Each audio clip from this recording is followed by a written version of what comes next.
Ito po. Mababa po kami ng kabundukan. Lalo niyan. Yan na naman. Ganebyo.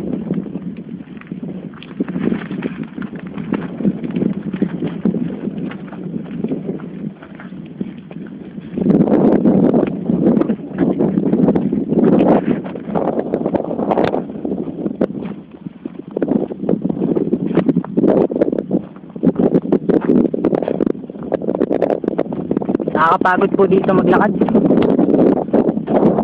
Kami po ay galing sa isang outing. At sa outing na yun po ay reunion ng aming batch nung 4th year high school. Bale sa reunion na yun, 4 lang po kami nakaligtas. Isa natira, hindi po namin alam kung ano nangyari sa kanila. Ito po ngayon, pabalik na po kami galing doon. Saya nga po ng reunion eh.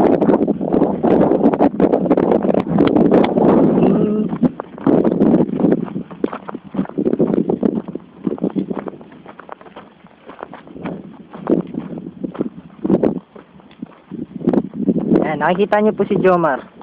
Kulang na lang po ay buhatin niya yung motor.